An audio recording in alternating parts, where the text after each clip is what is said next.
1,10,000 మంది ఇంజనీరింగ్ గ్రాడ్యుయేట్లను ప్రతి సంవత్సరం తయారు చేస్తున్న తెలంగాణ రాష్ట్రం వాళ్ళకి సాంకేతిక నైపుణ్యం నేర్పించాలి. ప్రపంచ దేశాలలో ముఖ్యంగా మిడిల్ ఈస్ట్ కంట్రీస్లో, డెవలప్డ్ కంట్రీస్లో కూడా చాలా ఆపర్చునిటీస్ ఉన్నాయి. కానీ డిమాండ్ సప్లైలో ఉన్న గ్యాప్తో మనం ఏం చేసుకోలేకపోతున్నాం. అందుకే ఆ గ్యాప్ను ఫిల్ చేయడానికి, డిమాండ్ అండ్ సప్లైలో ఒక బ్రిడ్జ్ బిల్డ్ చేయడానికి యంగ్ ఇండియా స్కిల్స్ యూనివర్సిటీని మనం ప్రారంభించుకున్నాం.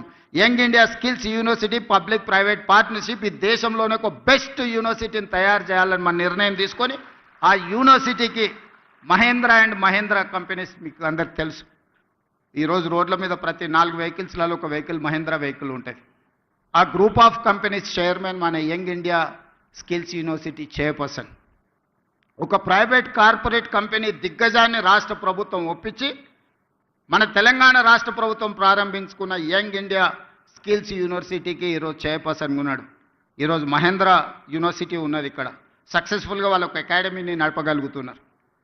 ఆ వ్యక్తినే తెలంగాణ రాష్ట్ర ప్రభుత్వం ఒప్పించి మన యంగ్ ఇండియా స్కిల్స్ యూనివర్సిటీకి ఈరోజు చైర్పర్సన్గా ఉండి 60 ఎకరాలలో ఫ్యూచర్ సిటీలో యూనివర్సిటీని నిర్మించడమే కాకుండా ఒక 500 నుంచి 600 కోట్ల కార్పస్ ఫండ్ ఆ బోర్డుకి ఇవ్వదలుచుకున్నాం. It is autonomous. వాళ్ళు ఏ రూపాయి కూడా రాష్ట్ర ప్రభుత్వం దగ్గరికి రావాల్సిన పని లేదు. ఆ బోర్డులో ఉన్న డైరెక్టర్లు ఈరోజు ఈ రాష్ట్రంలో, ఈ దేశంలో, ఇంక్లూడింగ్ వేదిక మీద ఉన్న పార్లమెంట్ సభ్యులు, అపోలో హాస్పిటల్స్ గ్రూప్, విశ్వేశ్వరరెడ్డి గారి ఫ్యామిలీ కూడా one of the board director in that young India skills university. ఎక్కడ రాజకీయపరమైన ఆలోచన చేయలే. దిగ్గజాలుగా రాణించిన వాళ్ళని బోర్డ్ ఆఫ్ డైరెక్టర్స్గా తీసుకున్నాం. రెడ్డి ల్యాబ్స్ కావచ్చు, అరబిందో కావచ్చు, ఇట్లాంటి కార్పొరేట్ కంపెనీలు సక్సెస్ స్టోరీ ఉన్నోళ్ళు మన young India skills university board of డైరెక్టర్స్గా ఉన్నారు. ఆ బోర్డ్ ఆఫ్ డైరెక్టర్స్కి చైర్పర్సన్గా ఆనంద్ మహేంద్ర ఉన్నాడు. ఈరోజు అదొక సక్సెస్ స్టోరీ కింద ప్రపంచానికే ఒక ఆదర్శంగా స్కిల్ డెవలప్మెంట్లో మనం ఇంతకుముందు స్కిల్స్లో మీకు డిప్లొమా ఉంది, సర్టిఫికెట్ కోర్స్ ఉంది, కానీ డిగ్రీ లేదు. ఇప్పుడు మన యూనివర్సిటీ నుంచే డిగ్రీ ఇస్తున్నాం. ఎందుకంటే వాళ్ళు ఫ్యూచర్లో వాళ్ళు మాస్టర్స్ చదవాలంటే డిగ్రీ సర్టిఫికెట్ లేకపోతే వాళ్ళు ఫర్దర్గా చదవలేరు. అందుకే ఆలోచన చేసి ఆ యంగ్ ఇండియా స్కిల్స్ యూనివర్సిటీలో చదువుకున్న వాళ్ళకు 4 ఇయర్స్ కోర్స్ కంప్లీట్ చేస్తే వాళ్ళకు డిగ్రీ సర్టిఫికెట్ ఇచ్చి ఇతర దేశాలలో మాస్టర్స్ చదువుకోవడానికి వాళ్ళకు అవకాశం కల్పించినాం. థియరీనే కాకుండా 50% ఆఫ్ ద అకాడమిక్ టైంలో ప్రాక్టికల్స్ ఆయా కార్పొరేట్ కంపెనీలే డైరెక్ట్గా తీసుకొని వాళ్ళ కంపెనీలలో వాళ్ళకి ట్రైనింగ్ ఇచ్చి డైరెక్ట్ రిక్రూట్మెంట్. ఈరోజు స్కిల్స్ యూనివర్సిటీలో శిక్షణ పొందే వాళ్ళను డైరెక్ట్గా ముందుగానే కార్పొరేట్ కంపెనీలు వాళ్ళ దాంట్లో అబ్జర్వ్ చేసుకుంటున్నారు. సో ఈ మధ్య ఫస్ట్ బ్యాచ్ తీసుకున్నారు, అందరికీ ఉద్యోగాలు వచ్చినాయి.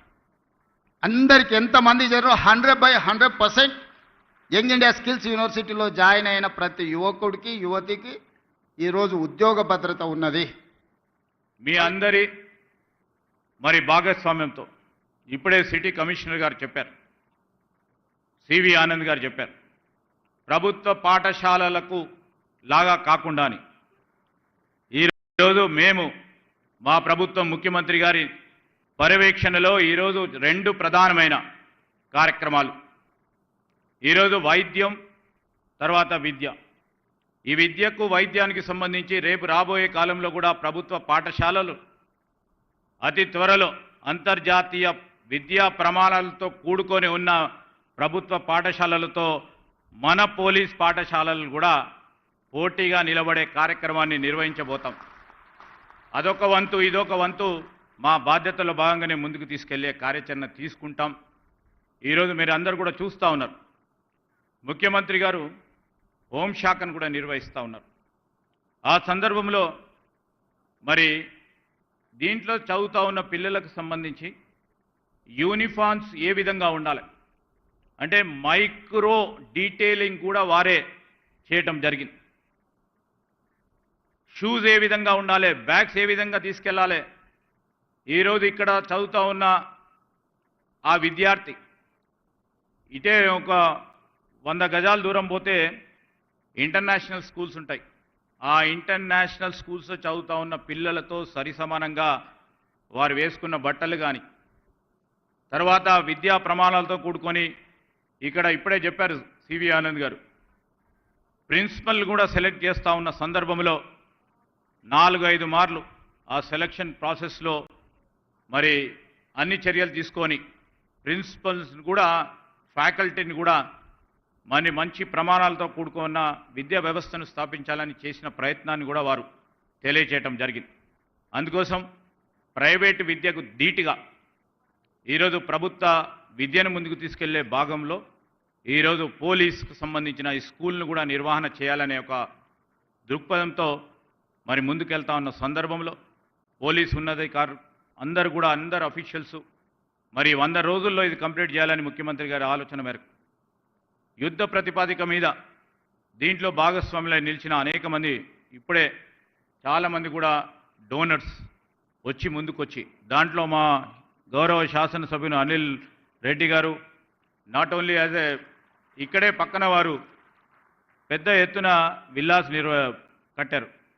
వారు కూడా తన వంతు మరి ధర్మంగా వారు కూడా 30 లక్షల రూపాయలను ఈరోజు ముఖ్యమంత్రి గారు చెప్పగానే వారు ఇవ్వటం జరిగింది. వారికి కూడా కృతజ్ఞతలు తెలియజేస్తూ ఈ స్కూలు రాబోయే 10 సంవత్సరాలు మరి ప్రపంచ స్థాయిలోనే ఈరోజు డీజీ గారు చెప్పినట్టు మరి డూన్ స్కూల్లో వివిధ మిలిటరీ స్కూల్స్కు ధీటుగా రేపు కేవలం అకాడమికే కాకుండా పర్సనాలిటీ డెవలప్మెంట్ రాబోతా ఉన్న ప్రపంచ స్థాయిలో జరుగుతూ ఉన్న అనేక మార్పుల్లో కేవలం అకాడమిక్గా ముందుంటే సరిపోదు, పర్సనాలిటీ డెవలప్ కావాలి, వ్యక్తిత్వాన్ని పెంపొందించే ఈ స్కూల్ ప్రమాణాలు ఉండే విధంగా తీసుకున్న చర్యలను కూడా మేము అభినందిస్తూ మరి ఇది విజయవంతంగా ముందుకు సాగాలని ప్రభుత్వ పరంగా మేమందరం కూడా ముఖ్యమంత్రి గారి నాయకత్వంలో ముందుకు తీసుకెళ్లే ప్రయత్నం చేస్తామని మీ అందరికీ మనవి చేస్తూ I wish you all the best. Thank you.